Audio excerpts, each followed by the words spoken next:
हासिल कर, तू एजुकेशन हासिल कर, तू नॉलेज हासिल कर, क्योंकि पढ़ेगा तो इंसान बनेगा, नहीं पढ़ेगा तो गवार बन जाएगा।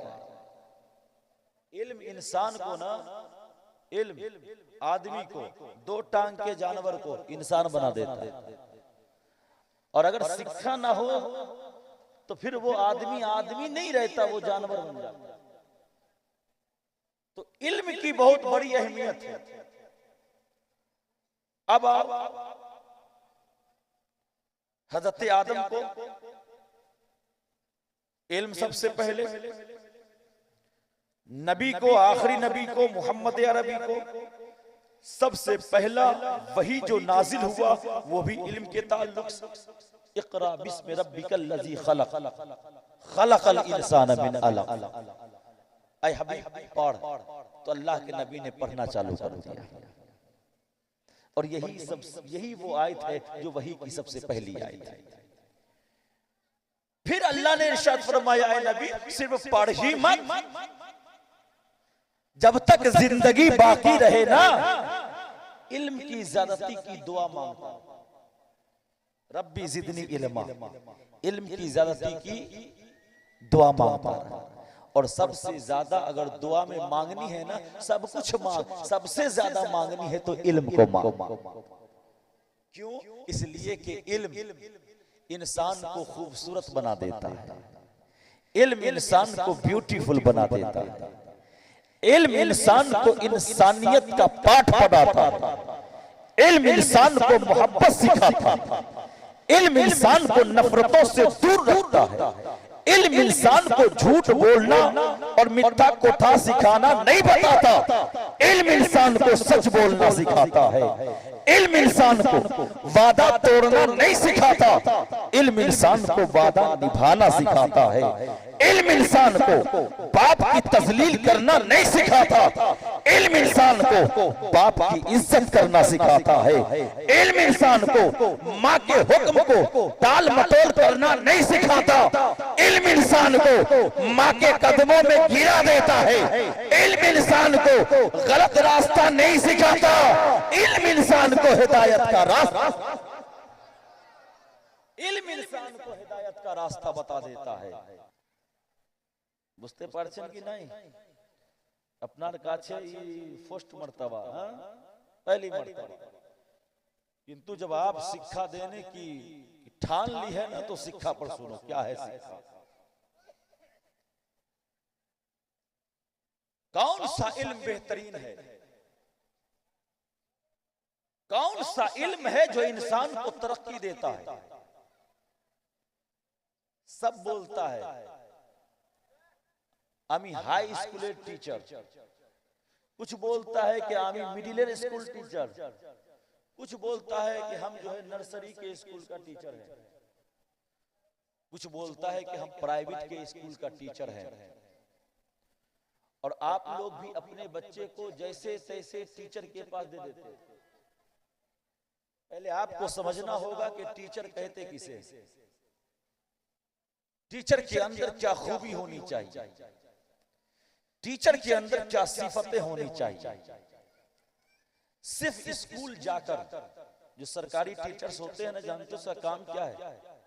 स्कूल जाएंगे, कुछ देर तक अप डाउन करेंगे और बैठ करके कुर्सी पर मक्खी मारते रहेंगे, है ना? आपने अपने बच्चे को भेज दिया। अब आप बताओ कि जो स्कूल जाकर टीचर सो रहा हो, वो टीचर आपके बच्चे की भविष्य को नहीं बनाएगा, वो टीचर आपके बच्चे के भविष्य को भी बर्बाद कर देगा। इसीलिए आज के लोगों का जो ज़हन और माइंड है ना, वो ये है कि सरकारी स्कूलों में सिर्फ नाम लिखा लो, बाकी अगर हासिल करना है ना तो किसी कोचिंग में भेज दो। होता है कि नहीं होता? सरकारी स्कूल में सिर्फ नाम लिखा लो, एग्जाम दे देगा, सरकार की लिस्ट में आ जाएगा, मगर उसे कुछ हासिल करना है तो इंसान जानता है कि भेजना कहां। वो देखता है कि आसपास में सबसे बेहतरीन कोचिंग कौन सा है, वो देखता है कि आसपास में सबसे बेहतरीन प्राइवेट स्कूल कौन सा है। क्यों देखता है?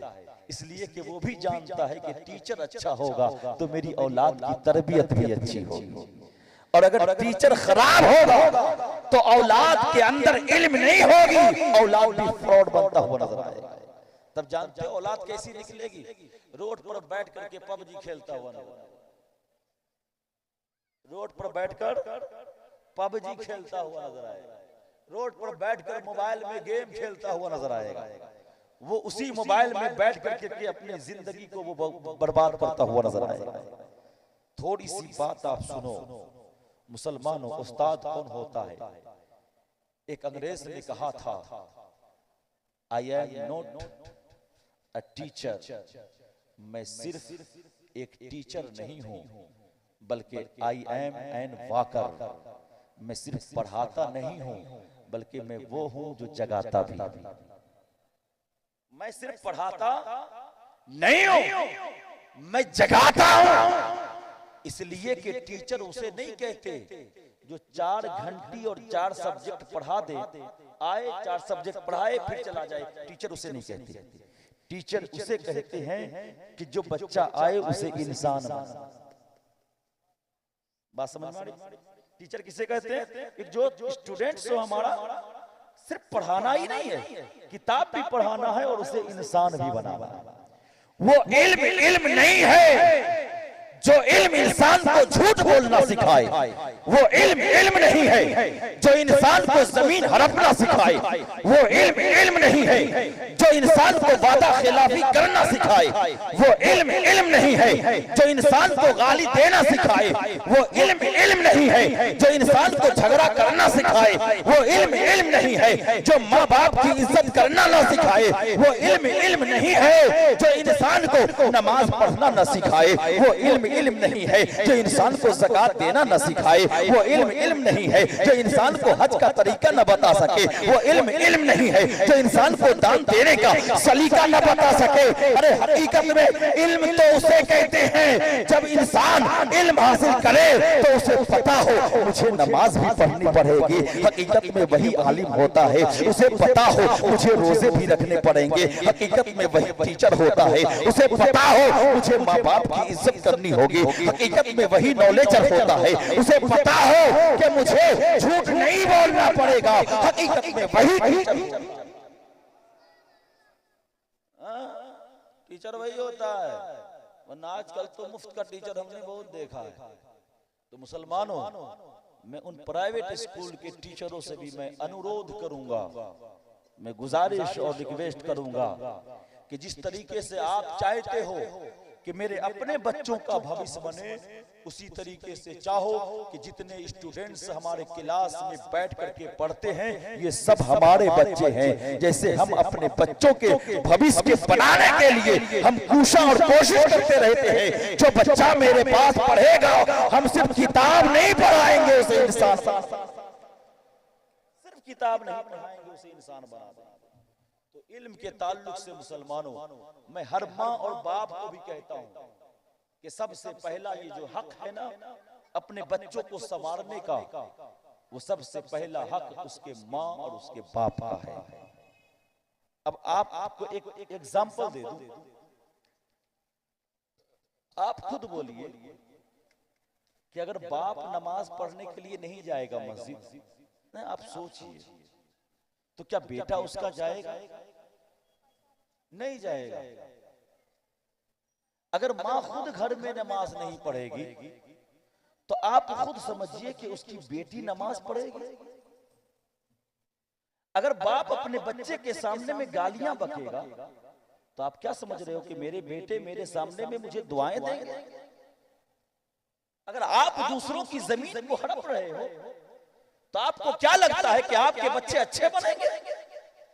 अगर आप दूसरों पर जुल्म कर रहे हो तो आपको क्या लगता है कि आपके बच्चों का फ्यूचर अच्छा होगा? नहीं हो सकता है। अगर चाहते हो कि औलाद का फ्यूचर अच्छा हो तो खुद का फ्यूचर बेहतरीन बनाना, और ऐसा बेहतरीन फ्यूचर बनाना होगा कि अपने औलाद के सामने में कभी भी ऐसी हरकत ना करें कि उससे हमारी औलाद के अंदर बिगाड़ पैदा हो जाए। इल्म यूं ही हासिल नहीं होती है मुसलमानों, इल्म इंसान को निखार देता है, इल्म इंसान को ब्यूटीफुल बना देता है। इस इल्म इंसान को मोहब्बत करना सिखाता है। इल्म इंसान को नफरतों से दूर रखता है। इल्म इंसान को कभी गालियां बकना नहीं सिखाता। इल्म इंसान को कभी झगड़े करना नहीं सिखाता। इल्म इंसान को कभी भी जुल्म करना नहीं सिखाता। इल्म इंसान को कभी भी माँ बाप के साथ हितक करना नहीं सिखाता। माँ बाप के साथ बेअदबी करना नहीं सिखाता। इल्म हमेशा इज्जत करने का दर्स दिया करती है। इल्म हमेशा दूसरों से मोहब्बत करने का सबक देता है। इसलिए इल्म ऐसा हासिल करो कि दुनिया में एक दूसरे से मोहब्बतें करते हुए नजर आओ, नफरत करते हुए नजर मत आओ। मुसलमानों, रब्बे ज़िदनी इल्मा, इल्म को बढ़ा दो, इल्म को बढ़ा दो। ऐ अल्लाह मेरे इल्म में बढ़ोतरी अता फरमा, ऐ अल्लाह मेरे इल्म में इजाफा अता फरमा। ये दुआएं आप हर वक्त मांगा करो। क्यों? इसलिए कि ताकि अल्लाह रब्बुल इज्जत आपके इल्म में बरकतें अता फरमाए और उस इल्म की बुनियाद पर अल्लाह रब्बुल इज्जत आपके औलादों में भी बरकतें अता फरमाए। इल्म बहुत बड़ी चीज है। अपने बच्चों को पढ़ाओ, ठीक है, वरना जिस तरीके से 11 प्लेयर मिल करके एक फुटबॉल को मैदान में मारते हैं ना, वैसे ही आपकी भी जिंदगी हो जाएगी। इसलिए कि फिर आपकी कोई इज्जत नहीं रहेगी। जो चाहेगा जिधर मारता हुआ नजर आएगा। अगर आपके पास इल्म है ना, तो आप किसी भी स्टेज पर, किसी भी मंच पर खड़े होकर के आप ये कह सकते हो कि मेरे अंदर वो इल्म है कि दुनिया के जिस स्टेज और मकाम और मंच पर खड़ा कर दो, तो ये बंदा वो बंदा है कि अगर स्कूल के मैदान में खड़ा कर दो तो टीचर भी अपने दांतों तले उंगलियां चबाकर कहेंगे वाह बंदा हो तो ऐसा हो। और अगर दीन के स्टेज पर खड़ा कर दो तो आलिम दीन भी अपने दांतों के नीचे उंगलियां दबाकर कहते वाह आलिमे दीन हो तो ऐसा हो। जिस स्टेज पे पहुंचता है अपना दबदबा, इस स्टेज पे पहुंचता है अपना दबदबा कायम कर देता है। मुसलमानों, आपकी जिम्मेदारी ये है, सब माँ और बाप की जिम्मेदारी ये है कि अपने औलाद को पढ़ाइए, उसे शिक्षा दीजिए, उसे एजुकेशन का इंतजाम कीजिए उनके लिए। अगर नहीं होता है तो जो ये कमेटी जलसा करवा रही है उनको कहिए कि मैं अपने बेटे को पढ़ाना चाहता हूं, मगर मैं फिर कहता हूं कि उस घर को पैसे मत दीजिए, पढ़ाने के लिए हाथ में पैसे मत दीजिए। उसको बोलिए कि आप एडमिशन कहीं ले लो, पैसे मैं दूंगा, कॉलेज आपके हाथ में पैसे नहीं देंगे। क्योंकि बहुत सारे लोगों की आदत होती है, पैसे ले लेंगे, खा जाएंगे, मांगने की आदत बन जाती है। एक मरतबा अपने बेटे को पढ़ाएंगे, ले लिया, खा लिया, फिर दोबारा अपने बेटे को पढ़ाएंगे, ले लिया, खा लिया, फिर तीसरी मर्तबा। इसलिए पैसे हाथ में नहीं दो। किसी को अगर पढ़ाना है तो कहो कि तुम स्कूल में एडमिशन ले लो, पढ़ाओ, जहां जिस चीज की जरूरत पड़ेगी मैं दूंगा। कसम खुदा की अगर इस पूरे मोहल्ले में एक भी कोई बेहतरीन इंसान बन जाता है तो अल्लाह उसी की बदौलत सारे मोहल्ले को, सारे मोहल्ले। लेकिन जरूरत इस बात की है कि पढ़ेगा कौन, जरूरत इस बात की है कि उसकी तरफ रास्ता दिखाएगा। अपने बच्चों को इल्म दीन भी सिखाओ, अपने बच्चों को दुनिया की तालीम भी दो, अपने बच्चे को इंग्लिश भी सिखाओ। मैं बताऊं आप लोगों को, वाकई में मैं आप लोगों ही से मुराद सिर्फ आप लोग नहीं है, मैं इस इलाके के सभी लोगों को मैं कहता हूं कि इतना भी इल्म नहीं है अक्सर लोगों को कि कम से कम वो अपनी नमाज दुरुस्तगी के साथ पढ़े, अपनी नमाज जो है वो दुरुस्तगी के साथ पढ़े। इतना भी शऊर नहीं। जबकि इल्मे दीन का हासिल करना हर मुसलमान मर्द और औरत दोनों पर फर्ज,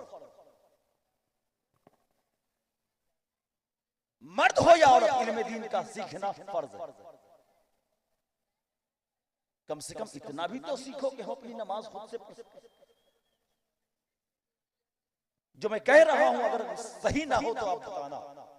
मैंने बहुतों इंसानों को नमाज पढ़ते हुए देखा, वो जब नमाज पढ़ते हैं ना तो एक सजदे से जब सर उठाते हैं ना तो अभी मुकम्मल तौर पर बैठते भी नहीं है, थोड़ा सा ही उठते हैं। और फिर टप से दूसरा सजदा मार देते। थोड़ा सा उठा और फौरन वो दूसरे सजदे में चले। आप गौर करना, मस्जिद जब जुमा में जाना तो आप गौर करना कि जब हम जुमा की नमाज पढ़ने जाते हैं तो हम में से कौन ऐसे लोग हैं जो चाय पीने की जल्दबाजी जिसे होती है। कभी कभी तो 2 रकअत नमाज ना 1 ही मिनट में खत्म करके पार हो जाते हैं और उसी 1 मिनट में दुआ भी कर लेते हैं। पता नहीं कितनी जल्दबाजी होती, कौन सा कीड़ा उसके अंदर घुस जाता है कि जिसको झाड़ने के लिए वो इंसान बाहर चला जाता है। नमाज पढ़ो तो हर रुकन को सुकून और इत्मीनान के साथ अदा करो।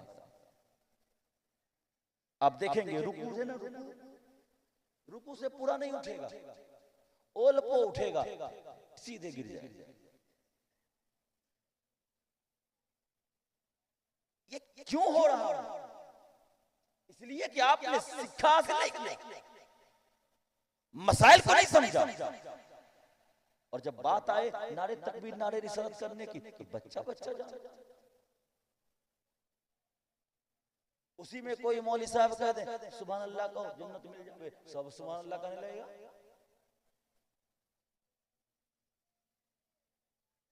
सिर्फ सुभान अल्लाह से जन्नत? अल्लाह के रसूल सल्लल्लाहु अलैहि वसल्लम एक दिन मस्जिद नबवी में तशरीफ ले गए। कहां? मस्जिद नबवी में। देखा कि मस्जिद नबवी में ना 2 मजलिस है, मजलिस महफिल, इसको भी मजलिस कहते हैं ना, महफिल। 2 मजलिस है। एक मजलिस में ना जिक्र हो रहा, जिक्र अल्लाह अल्लाह सुभान अल्लाह जिक्र हो रहा। और एक मजलिस वो है जिसमें इल्म दिया जा रहा है, सिखाया जा रहा है। नमाज का तरीका ये है तो रोजा का तरीका ये है तो हज का तरीका ये है। एमन करे कोरबेन तो नमाज होबे, एमन करे कोरबेन नहीं तो नमाज होबे। एक जगह क्या अल्लाह अल्लाह, एक जगह क्या सुभान अल्लाह, और दूसरी जगह क्या दर्स दिया जा रहा, शिक्षा दिया जा रहा, इल्म दिया जा रहा, पढ़ाया जा रहा है। अल्लाह के रसूल जिक्र की महफिल में नहीं बैठे, आप इल्म दीन की महफिल में बैठे और फरमाया जिक्र की महफिल से बेहतर यह है कि इल्म की महफिल में। जिक्र की महफिल से बेहतर यह है कि जहां इल्म सिखाया जा रहा हो वहां बैठा। लेकिन आज ये होता है कि जिक्र और इल्म की महफिल तो छोड़ो, जहां डांस की महफिल हो जाए तो पूरा मोहल्ला उठ के चला आएगा। अजय खुने दीन की बात हो 11 बजे तक सब आदमी थकेगा और उसके बाद पूरा खाली हो जाएगा। सही है कि नहीं? किस नबी का कलमा पढ़ते हो? कहीं आपका कोई और नबी तो नहीं है? अरे हम सब का नबी तो वही है जिसने जिक्र की महफिल से बेहतर दीन की महफिल, इल्म दीन के सीखने और सिखाने की महफिल को पसंद किया है। और फरमाया जिक्र की महफिल भी बेहतर है मगर जिक्र की महफिल से ज्यादा बेहतर वो महफिल है जहां इल्म सिखाया जा रहा हो, जहां नॉलेज सिखाया जा रहा हो, जहां तालीम। मुसलमानों इल्म सीखो। आज कुछ लोग बूढ़े हो जाते हैं ना तो कहते हैं मैं तो बूढ़ा हो गया, अब इमाम साहब से मसला पूछूंगा, इमाम साहब क्या सोचेंगे, ये बूढ़ा हो गया अब तक नहीं आ रहा। तो बेचारा शर्म ही से कब्र में चला जाता है मगर इमाम साहब के पास नहीं आता। एक मसला पूछने के लिए शर्म कि अरे इमाम साहब हमारे तो जवान हैं, आमी तो बूढ़ा हो गई छी, एखुने जाबो तो की कोबे, इतनी उम्र और अब तक एक मसला नमाज पढ़ने का एक तरीका नहीं मालूम। इस शर्म से वो जाएगा नहीं, कब्र में चला जाएगा मगर अपने आमाल को की इस्लाह वो नहीं करेगा। ये कैसा शर्म है दीन में? क्या इस्लाम हमें इसी चीज की तालीम देता है? यंग जनरेशन वाले को देखोगे मस्जिदों में एकदम यहां तक हाथ की गंजी पहन लेगा, चल देगा, ना सीना तान लेगा, अल्लाह अकबर। क्या है जी, तुम्हारे बाबा का घर है क्या? तुम किसी और के सामने में खड़े हो रहे हो? यहाँ तो बाबा का अदब ये है कि बेटा अगर सीना ताने बाप के सामने हो तो नहीं तानना चाहिए, ये बाप के अदब के खिलाफ है। जब बाप और बेटा एक साथ हो तो बेटे के चाहिए कि अपने सर को झुका ले, ये बाप का अदब है। माँ अगर सामने में मौजूद हो तो एक बेटी का तरीका और आदत ये होनी चाहिए कि माँ के सामने में अपनी आवाज को जोर से न बुलंद किया जाए। तो मस्जिद में जाकर क्या सीना तान कर टांगे चीर करके खड़े हो गए? इतना टांगे चीर ली के अंदर से छागुल घुस जाए। आप अल्लाह के हुजूर में खड़े हो, खुशू और डर पैदा करो और खुशू और खुशू के साथ अल्लाह के हुजूर में जाओ। आंखों में आंसू के कतरे को लेकर के जाओ। दिल में डर हो कि इतने गुनाह करने के बावजूद भी आज हम जा रहे हैं तो अल्लाह के हुजूर में जा रहे हैं। एक मुजरिम को जब कटघरे में खड़ा किया जाता है तो उसके दिल की हालत पूछोगे वो कितना डरता है कि कहीं जज कलम न चला दे कि किसी फांसी हो। आज हमें उतना भी डर नहीं है जितना डर एक मुजरिम को एक जज से है। आज हम जैसे मुसलमानों को इतना डर अपने खुदा से। करो क्या है? अगर है तो बताना। जिसने जुर्म किया, चोरी कर लिया, उसे जेल हो गई।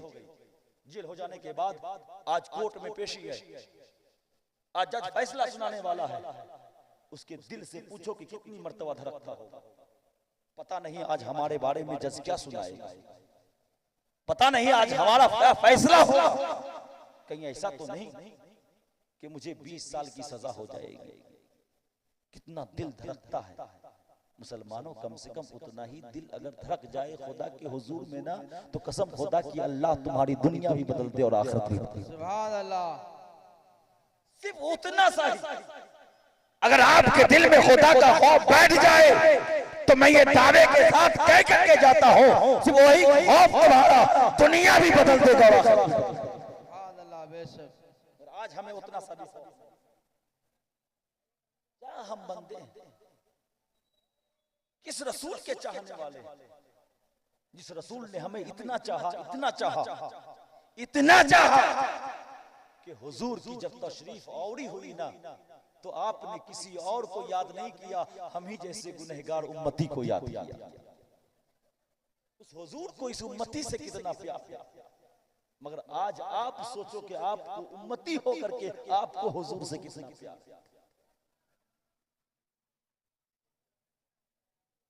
अपने बच्चों को इल्म दो। इल्म कैसे दोगे? मैं तरीका सिखाता हूं। जब किसी के घर में बच्चा पैदा होना तो माँ बाप का सबसे पहला हक यह है कि उसका बेहतरीन नाम रखा जाए। क्या नाम रखा जाए?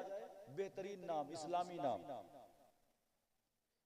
किंतु आज हमारी माँ और बहनें ना सीरियल देख देख कर करके जो नाम उसमें होता है ना लड़का और लड़की का, वही नाम चुन लेती है पहले से, जिसका कोई माना कोई मतलब नहीं होता। और अगर कोई इमाम साहब नाम चुन देना, अच्छा ये नाम भालो ना है, या फिर ये कहेगा कि ये नाम तो मेरे खाला की बेटी का है, ये नाम मेरे मामू के बेटे का है, ये नाम मेरे मोहल्ले में है। मुझे यूनिक नाम चाहिए, यूनिक, जो कहीं ना मिलता।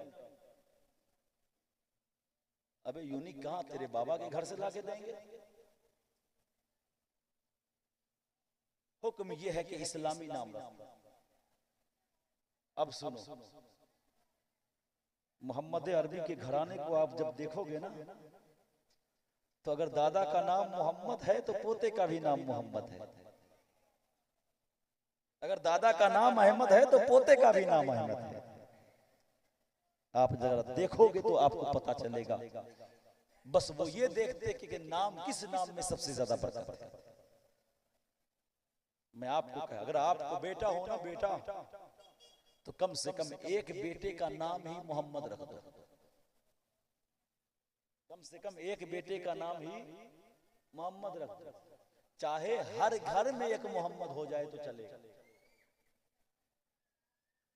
बेटा हो तो नाम मोहम्मद रखो, क्यों? इसलिए कि मुस्तफा ने फरमाया कि जिसका कोई बेटा हो और वो नाम उसका मोहम्मद रख दे तो अल्लाह रब्बुल इज्जत कभी भी उसके दस्तरखान को रिज़्क से कमी नहीं। सुभान अल्लाह। कभी भी उसका दस्तरखान खाली नहीं होगा। उसकी जिंदगी में कभी भी उसके दस्तरखान पर यह नहीं होगा कि खाना और दाना नहीं। मोहम्मद के नाम की बरकत इतनी है कि जिस घर में भी अपने बेटे का नाम ये मोहम्मद रख दिया गया, अल्लाह अपने फजल करम से उसके रिस्क में कभी भी तंगी नहीं करेगा। और सुनो, चलते चलते बता देता हूं, वो जोड़े जिनके शादी को हुए 2 साल हो गए, 3 साल हो गए, 4 साल हो गए, महर किए 4 साल हो गए, 5 साल हो गए, 8 साल हो गए, लेकिन अब तक कोई बेटा और बेटी ना हुआ। बहुतों ऐसा केस है, हो सकता है कि आपके मोहल्ले में भी हो, हमारे पास भी ऐसे केस आते रहते हैं। अगर किसी की शादी को 8 साल हो गए तो बेटा और बेटी जो भी हो, ये तो देने का मालिक तो अल्लाह है ना। उसका फजल होता है तो हमें बेटा होता है, उसी का फजल होता है तो हमें बेटी नसीब होती है। लेकिन सुनो, रिवायत में आता है कि जिसके महर को 8 साल, 7 साल, 6 साल हो गया हो और उसके घर में कोई बच्चा ना होना, तो वो नियत कर ले और अल्लाह से वादा कर ले कि मौला अगर मेरे घर में कोई बेटा होगा ना तो मैं उसका नाम मोहम्मद रखूंगा। सुभान अल्लाह। आए बारे लहा, अगर मेरे घर में बेटा हुआ मैं मोहम्मद रखूंगा।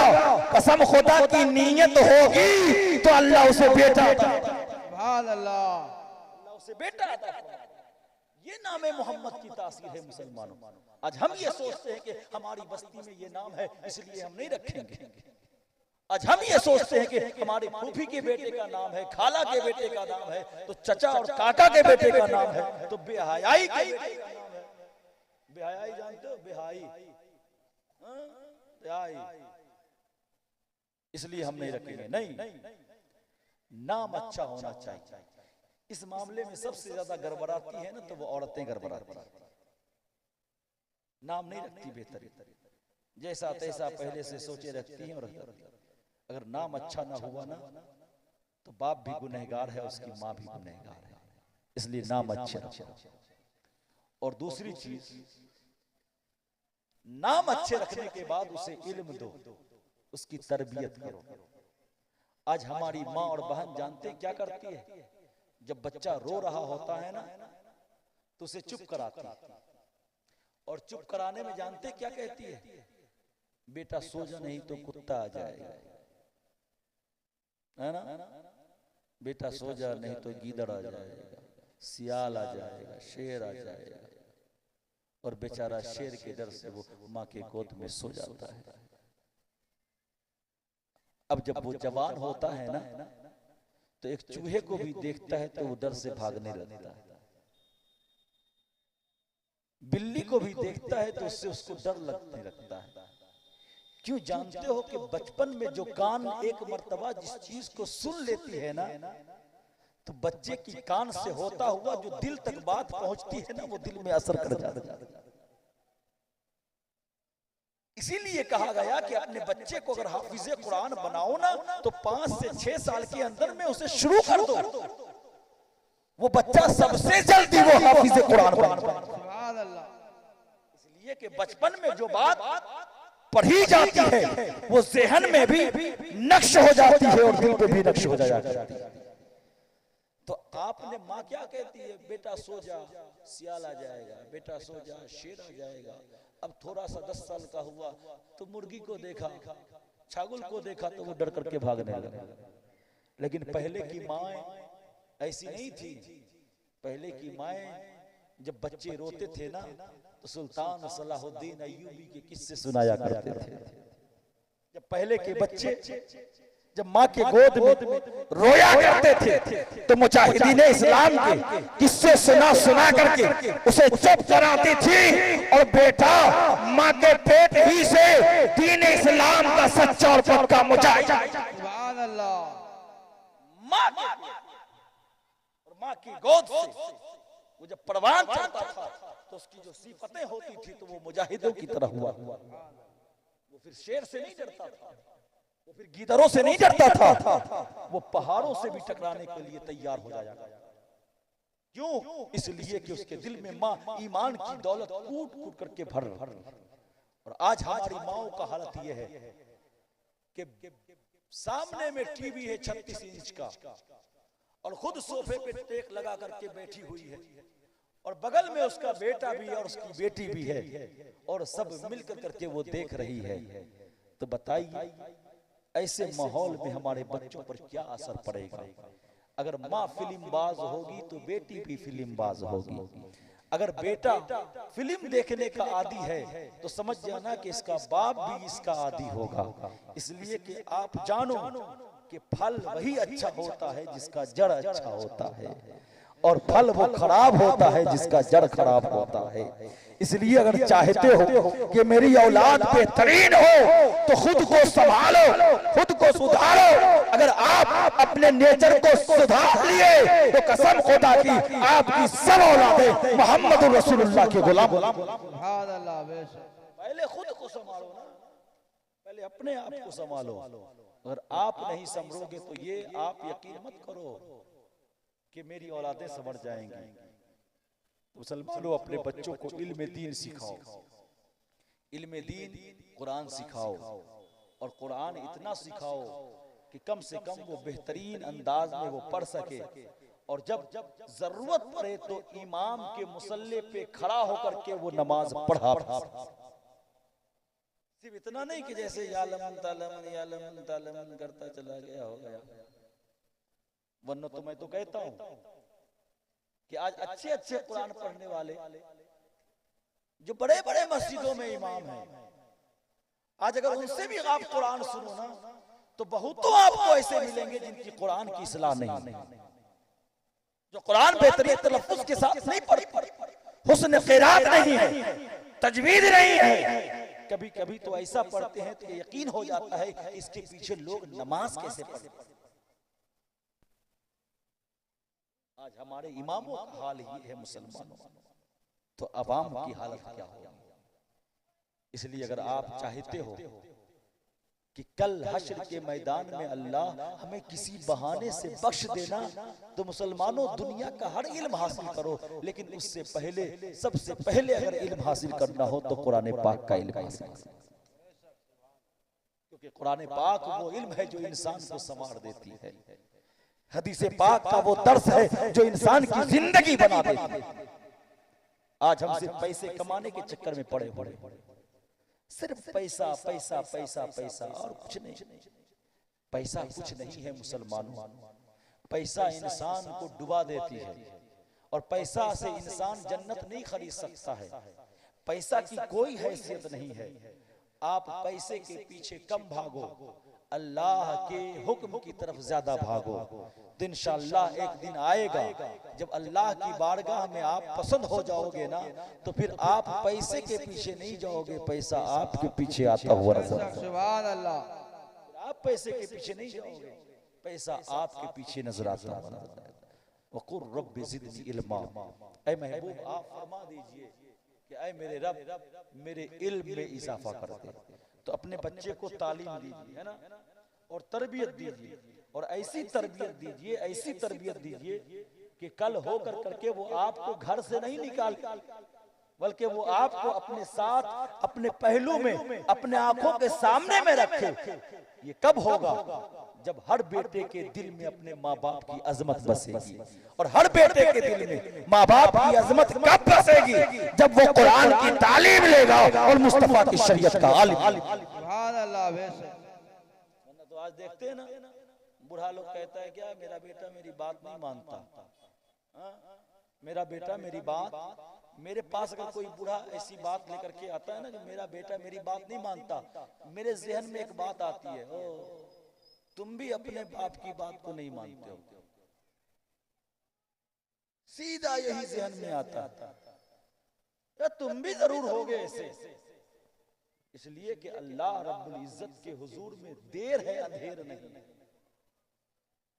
अल्लाह बहाना ढूंढता है किस बंदे को किस बहाने से उसके गुनाहों की बख्शिश कर दे, ये किसी को मालूम नहीं, और किस गुनाह के बदले अल्लाह अज़ाब दे दे, ये किसी को मालूम नहीं। पर मुसलमानों, काम ऐसे करो कि अल्लाह राजी होता हो, काम ऐसे करो कि अल्लाह राजी हो जाए, ऐसे काम मत करो कि अल्लाह नाराज हो जाए। मोबाइल है हाथों में, उसका इस्तेमाल अच्छे के लिए करो। ये वो मशीन है जो बहुत अच्छी भी चीज है, और यही वो मशीन है जो बहुत खराब भी चीज है। ये वो मोबाइल है जो इंसान की जिंदगी को बना भी सकती है, और ये वो मोबाइल है जो इंसान की जिंदगी को बर्बाद। इंसान अगर गलत चीजों का आदी हो जाए तो इंसान की जिंदगी बर्बाद हो जाती है। आज बहुत सारे इंसान अपना जॉब अपने मोबाइल ही पकड़ते हुए नजर आते हैं। तो कुछ ऐसा काम करो जिससे आपको फायदा हो, और ऐसे काम में मशगूल रहो जिससे अल्लाह और उसका रसूल राज़ी हो जाए। तो ये भी बेहतरीन काम है, लोगों की खिदमत करना, खिदमत खल्क करना, ये बहुत बेहतरीन काम है। अल्लाह रब्बुल इज्जत यकीनन उस बंदे को जो दीन की खिदमत करता है, खल्क की खिदमत करता है, कल अल्लाह रब्बुल इज्जत हश्र के मैदान में उसे जन्नतुल फिरदौस में जगह देगा। हाँ, कोई भी खिदमत करो सिद्क के दिल से करो, नाम के लिए मत करो। बंगाल में एक चीज और है ना, कि लोग हर चीज में ना नाम तलाश करते हैं। मेरा नाम हो जाए, मेरा नाम हो जाए, मेरा नाम हो जाए। हाफिज मिल्लत रहमत व रिजवान इरशाद फरमाते हैं कि जमीन के ऊपर काम जमीन के नीचे आ रहा है। कोई काम नाम के लिए मत करो, आप काम करते जाओ, अल्लाह तुम्हारा नाम करता जाएगा। तुम काम करते जाओ, ये मत देखो हमने इतना किया, कुछ नाम नहीं है हमारा। नहीं, अच्छे काम करते जाओ, करते ही रहो। दुनिया तुम्हारी टांग खींचेगी, उसकी तरफ तवज्जो मत दो। दुनिया तुम्हारी गीबत करेगी, उसकी तरफ तवज्जो मत दो। दुनिया तुम्हारे खिलाफ हो जाएगी, उसकी तरफ तवज्जो मत दो। अगर तुम्हें लगे कि ये भालो काम है तो करते रहो। दुनिया तुम्हारी दुश्मन हो जाए, करते रहो। क्यों? इसलिए कि हम दुनिया को दिखाने के लिए अच्छे काम नहीं करते हैं। हम जो कर रहे हैं वो तुम्हें दिखाने के लिए नहीं कर रहे हैं, जो कर रहे हैं इसलिए कर रहे हैं कि जिस रसूल का उम्मती हो वो रसूल राजी हो जाए, और जिस खुदा का बंदा हो वो खुदा बेशक सुभान अल्लाह। रसूल का उम्मती हो वो रसूल राजी हो जाए, और जिस खुदा का बंदा हो वो खुदा हमारा राजी हो जाए। इस नियत से, क्योंकि अच्छे काम में ना दुश्मन ज्यादा होते। कभी कहेगा ओ टका खा लिया, कभी कहेगा टका मार लिया, कभी कहेगा हिसाब गड़बड़ कर दिया। कोई काज तो दिख नहीं रहा, खाली जलसा कराया और सब टका कहाँ लेकर के चला गया कोई पता नहीं। लोग बोलेंगे, अगर उसे आप सुन करके दिल में बैठाओगे ना तो आप काम नहीं कर सकते, कभी काम नहीं कर सकते। अगर आप सुनो ना, अगर आप सुनो तो ला हौला वला कुव्वत पढ़ लो और थू थू इधर भी और इधर भी मार दो और कहो कि हमने सुना ही नहीं। क्योंकि दिल में रखोगे तो आपके कदम रुक जाएंगे। अगर आपके कदम को नहीं रोकना है तो हर फितना को हवाओं में उड़ा दो, और जो तुमने अज़्म मुसम्मम लेकर के चला है, और अज़्म मुसम्मम जो आपने किया है वो कहीं दूसरी जगह से स्टार्ट करने की जरूरत नहीं है। सबसे पहले अपनी ही बस्ती और अपनी ही जमात से स्टार्ट करें। सबसे पहले अपनी जमात से स्टार्ट, हम अपने मोहल्ले से स्टार्ट करेंगे। क्योंकि हमारे मोहल्ले में अगर एक भी ऑफिसर बन गया, एक भी टीचर बन गया, एक भी मास्टर और डॉक्टर बन गया, तो एक डॉक्टर पूरे मोहल्ले वाले को दवाइयां देता हुआ नजर आएगा। जो बीमार जाएगा उसे शफाएं।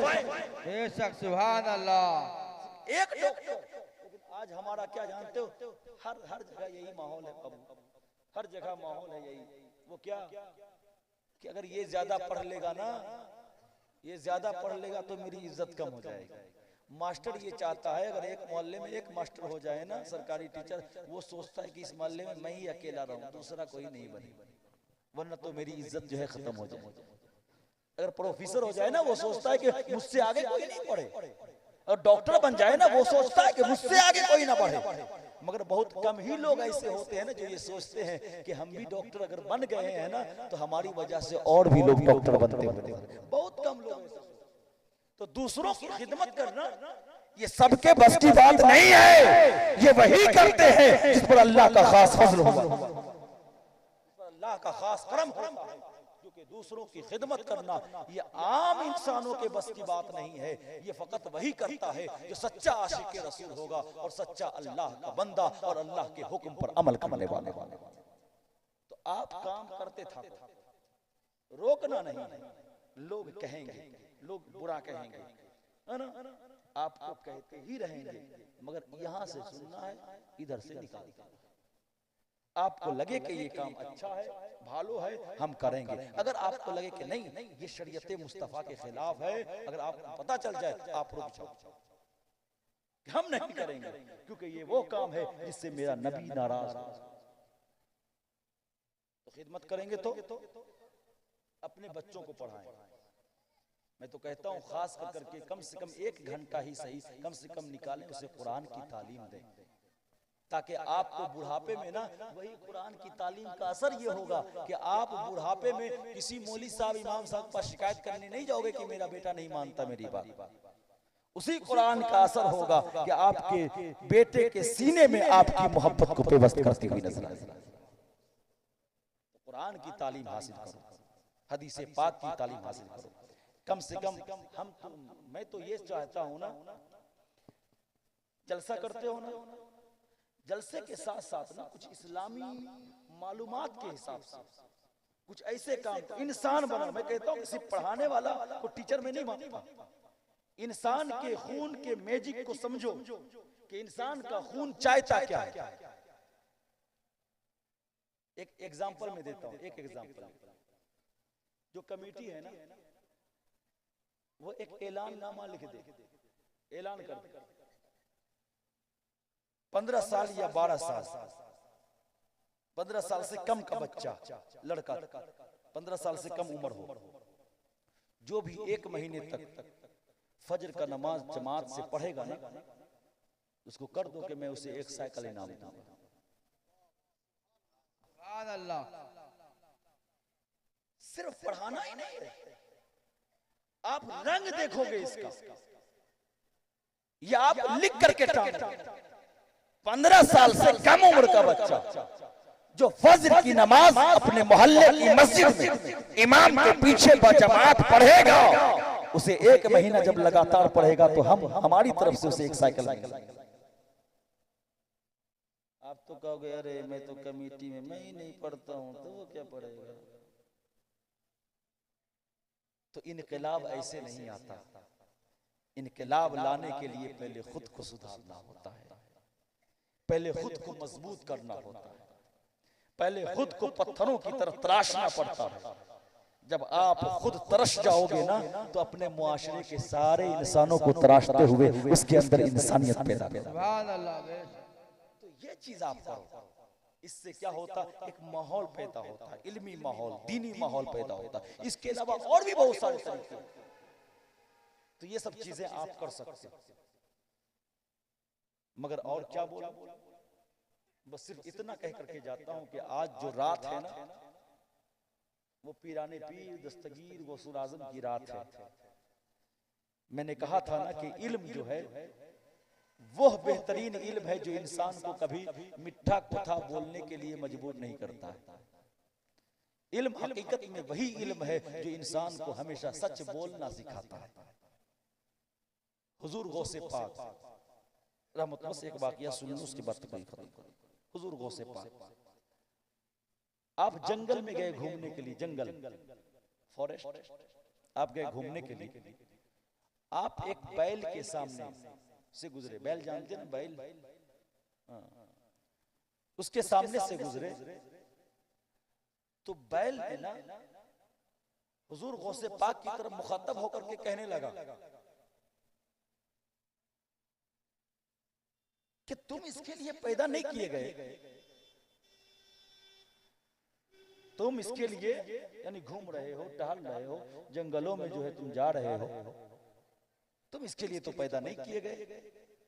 अब जाहिर सी बात है, आपके घर का गोरू अगर आपसे कहे कि तुम किसके लिए पैदा किए गए हो, तो आपको डर नहीं लगेगा? अरे ये गोरू तो किसी और आवाज में बोलता था, ये तो बोल रहा है कि तुम किसके लिए पैदा किए गए। आपको लगेगा कि ये पता नहीं गोरू ही है या जिन है, आप फौरन भाग जाओ। तो गौसे पाक ना वहां से निकल गए। कहां गए? अपने घर के छत पर चले गए। माँ ने पूछा कि बेटा क्या हुआ? हुजूर गौसे पाक ने फरमाया कि माँ, बैल ने मुझसे कहा माँ लिहाजा खुलिकता, तुम तो इसके लिए पैदा नहीं किए गए हो। बैल बोल रहा था, मुझे डर लगा, मैं यहाँ चला आया। हुजूर गौसे पाक की माँ फरमाती है, बेटा अल्लाह रब्बुल इज्जत ने तुम्हें अपने दीन की तबलीग के लिए चुन लिया है, क्योंकि तुमसे इंसान तो इंसान, तुमसे जानवर भी बात करने लगे। सुभान अल्लाह। जाओ इल्म दीन हासिल करो। तो आपकी वालदा, आपकी माँ, आपकी मदर, आपके वालिद ने 80 दीनार ना 80 दीनार, दीनार कहते हैं सोना के सिक्का को। पुराने जमाने में ना एक सिक्का चलता था, बड़ो सिक्का, उसके ऊपर ना गेहूं का बाली का 2 नक्शा होता था। उससे के वजन करो ना तो 1 दिरहम के बराबर होता है। तो दिरहम का जो होता है ना वो चांदी को कहते हैं, दिरहम का सिक्का चांदी का सिक्का, और दीनार जो होता है ना वो सोने का सिक्का। तो 80 दीनार ना उनके वालिद ने छोड़ा था। माँ ने उस गेठड़ी को लेकर करके आई और कहा बेटा इसको ले और लेकर के चला जा, जा दीन की पढ़ाई कर, कुरान की तालीम हासिल कर, अल्लाह के दीन की तबलीग करता हुआ। हुजूर गौसे पाक ने ना उससे 40 दीनार लिए और 40 दीनार छोड़। जानते हो क्यों? क्योंकि हुजूर गौसे पाक का एक और भाई था। आपने आधा लिया और आधा अपने भाई के लिए छोड़ दिया। मगर वाह रे आज का मुसलमान, अगर किसी के पास 80 दीनार आ जाए, 80 दीनार हटाओ 2 लाख आ जाए, और उसे ये मालूम भी हो कि 1 लाख रुपया मेरा होगा, 1 लाख रुपया मेरे भाई का होगा, क्योंकि बाप के माल को बेच करके 2 लाख कमाया, तो जानते हो भाई को कहेगा भी नहीं कि इसमें तुम्हारा हिस्सा है। वो चाहेगा कि दोनों लाख लेकर के चले जाए। आज हमारा फितरत यही है ना, हमारा दिल क्या चाहता है कि हम अपने भाई को भी टका नहीं देंगे, भाई का भी हक मार लेते हैं। लेकिन देखो गौसे पाक, आपकी ज्यादा नहीं 10 से 12 साल की ही बीच में आपकी उम्र है, आपने 40 खुद के लिए ले लिए और 40 अपने भाई के लिए छोड़ दिया। आप जब वहां से दीन की तालीम के लिए निकले तो रास्ते में 60 डाकुओं ने पूरे काफिले को घेर लिया। काफिला को, पूरे काफिला, और भी लोग रास्ते में मिल गए, पूरे काफिले को 60 लोगों ने घेर लिया। 60 लोगों ने घेरा ना, तो सबके सामान को इकट्ठा किया, सबके सामान को लूट लिया गया। मगर एक डाकू था, उम्र छोटी थी हुजूर गौसे पाक की, पूछा कि बच्चे तुम्हारे पास भी कुछ है? हुजूर गौसे पाक ने फरमाया हाँ है। उस डाकू ने पूछा कि क्या है? कहा दीनार है। फिर कहा कि दीनार, कितना दीनार है? हुजूर गौसे पाक ने फरमाया 40 दीनार है। कहाँ है? ये गुदरी के नीचे। कहाँ है? गुदरी के नीचे। सामने कौन खड़ा? डाकू। कहा गुदरी के नीचे है। उसने कहा लड़का है, मजाक कर रहा होगा, इसके पास क्या होगा? 40 दीनार। दूसरा डाकू फिर आ गया, कुछ है? हाँ है। क्या है? 40 दीनार का। फिर उसने सोचा लगता मजाक कर रहा है, ये लड़का छोटा लड़का, इसके पास क्या होगा? चला गया। अब सब लोग बांट रहे हैं, गिन रहे हैं। सरदार ने पूछा किसी से कि उससे तलाशी ली, वो बच्चा खड़ा है। तो चंद डाकुओं ने कहा हाँ सरदार, मैंने उससे पूछा, वो मजाक कर रहा है, वो पता नहीं कैसा लड़का है। उससे पूछा कुछ है? तो उसने कहा हाँ है। पूछा कितना है? तो बोला 40 दीनार है।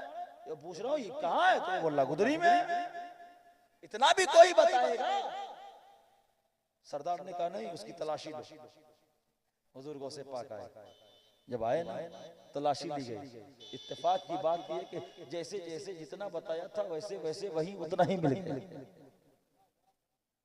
अब जब मिला तो सब डाकू हक्का बक्का, अरे हम तो इसे मजाक समझते थे, ये कह भी दिया सही और जानता भी है कि हम लोग डाकू हैं, रास्ता पर छीनने वाले लोगों में से हैं।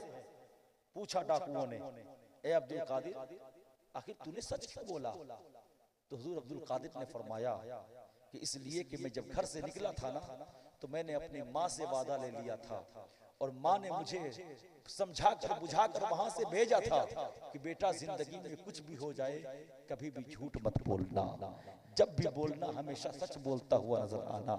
तो मैं अपनी माँ के वादे को कैसे तोड़ सकता हूँ?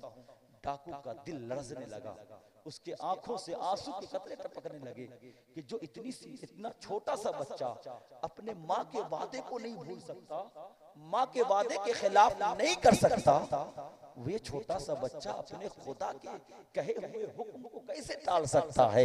जो अपने माँ के वादे को वफा करता हो वो खुदा के वादे को भी वफा करने वाला होगा। डाकुओं ने वहीं उसी गौसे पाक के कदम पर गिरा और गिरकर माफी मांगी और पढ़ा, कहा ला इलाहा इल्लल्लाह मुहम्मद। सुभान अल्लाह, अल्लाहु अकबर, अल्लाह अकबर, या रसूल अल्लाह, जिंदाबाद, अल्लाह अकबर।